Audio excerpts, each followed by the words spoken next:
beloved Boss Mike Cervera.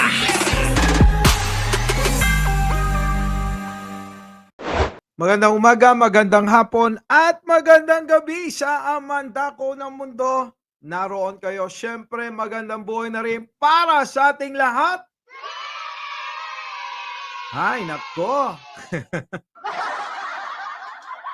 Ito na. Alam nyo, matagal ko tong sinusubaybayan. Etong usapin nga yan dyan sa PCSO. Kamakailan nga ay binulgar nga ng senador. Oo, na si Rapi Tulfo. Ito nga daw mga di umano'y kakaibang nangyayari daw dyan sa PCSO. Di ba? At ngayon, mga kababayan, naghihintay ako ng follow-up ni Rapi Tulfo, ni senador.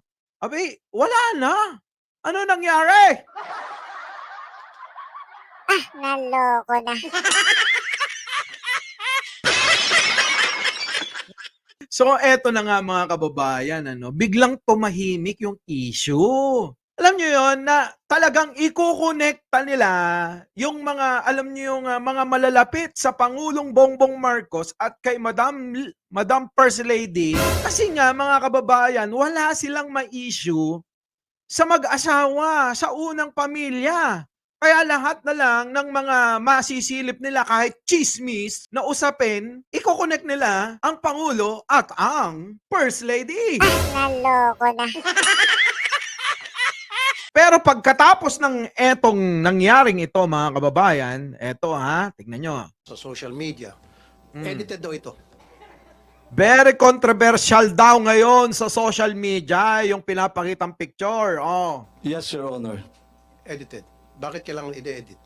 Mga boss, ito yung kaganapan Ito yung kaganapan ng mga nakaraang araw, nakaraang linggo. Oo, na bigla-bigla na lang, parang isang buwan na mahigit ang nakakaraan. Bakit biglang nawala na itong issue? Oo. Pasok. We have to protect the identity of the winner. Meron po nagreklamo sa amin one time, we covered the face, yung damit naman po ay nakilala. So, nagreklamo siya, sana naman daw po, wag ipakita naman po yung damit. So, yan po ang reason niyan, and I agree, it's a very poor editing, pero the objective is to conceal the clothing na ma-identify sa kanya. So, ibig sabihin, so inamin nyo, inedit to, pinalitan yung clothing. Opo. Ayun na nga, sinabi na nga Paulit-ulit, inamin na nga, oo, pinalitan na nga kasi nga para sa safety ng mga nananalo. Ngayon, mga kababayan, mga boss, kailangan talaga, kahit man ako, halimbawa ako yung manalo, wala ka dyan magpa-picture. Hindi ako magpapa-picture dyan. Buti nga, itong mga ito pumayag na magpa-picture, basta i-edit yung pagkakakilanlan sa kanila. Mga boss, hindi biro-biro yung mabalitaan ng mga kakilala mo, ng mga inggiterong kapitbahay mo, na nanalo ka ng limpak-limpak na salapi. Halimbawa ay 500 milyon ang panalo mo. Aba, mag-iingat ka, hindi basta-basta yan. Sa panahon ngayon, mga kababayan, ang mga pag-iingatan mo ay yung mga nagpapanggap na anghel. Oo, hindi lahat ng mga ulupong nasa gubat. Madalas yan, nasa tabi-tabi nyo lang. Naloko na. Diba? Bakit kinakailangan palitan ang clothing? Again. Ulit-ulit! Diba, tinanong niya na, inulit na naman niya. Ayun na nga, sinabi mo na nga, umamin na nga, ano pang gusto mo? Part po yan ng pag-conceal kasi na-identify po yung damit. For example, kung at that day, yung mga kapitbahay po uy, yun yung suot niya, ganyan. Or kung nakapag-selfie siya, meron yung pong nagreklamo sa amin, favorite clothes daw kasi, kaya nalaman siya. So, Your Honor, it's, if there is something to apologize, it's the poor editing. But I think it has served its purpose of concealing the identity, Your Honor. Diba? No, matapos nga ito, tong mga hearing na ito. Eto na. Meron pa yan. Tingnan nyo, At isa lang ang inyong binuhay kapalit ng 2,000. Ito na nga yun. Masyadong exaggerated yung pinatay, no? Diba? Grabe. Online. Mr. Chair, that is baseless, I would tell you. I'm sorry, but I think the figures will show Who are you to say it's baseless? Baseless nga eh! Wala nga! Oh! Ano nangyari sa mga ganyan-ganyan ni, idol ni Alfredo? Oh! Tuloy! Mr. Chairman. Wait a minute. 2,000 na talagang given na yung numbers na sinasabi niya, exact numbers yan, 2,000 ang natanggalan ng hanap buhay. Am I right, Ms. Javier? Yes, Chair, you're correct. So meron kayong 2,000 na pinatay nyo. It is not, Let's no, Mr. wait a minute. Sobrang alam nyo, hindi mali yun, no? Yung talagang pinagdidinan, pinatay nyo. Alam nyo yun, yung para lang magkaroon ng ng attraction sa kanya yung mga media.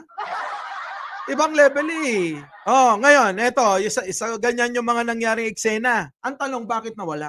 Naloko na. Bakit biglang parang asong nangagat lang tapos nagtatatakbo?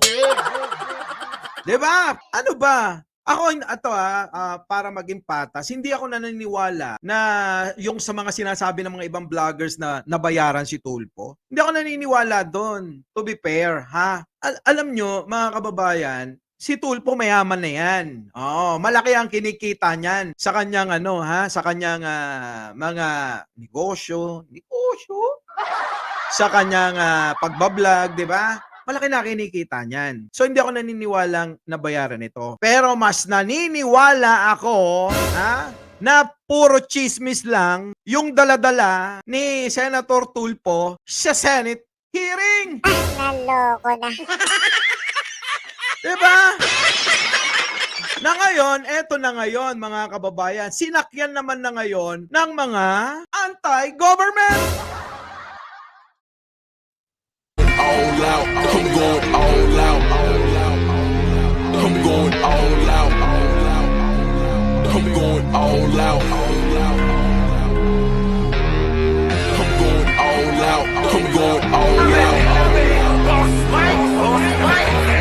I'm going all out.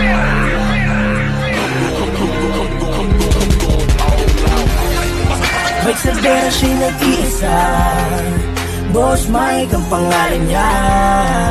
Taong may paninindigan, tunay na kaibigan at bossing ng karamihan. Our beloved Boss Mike, Boss Mike. Salvera.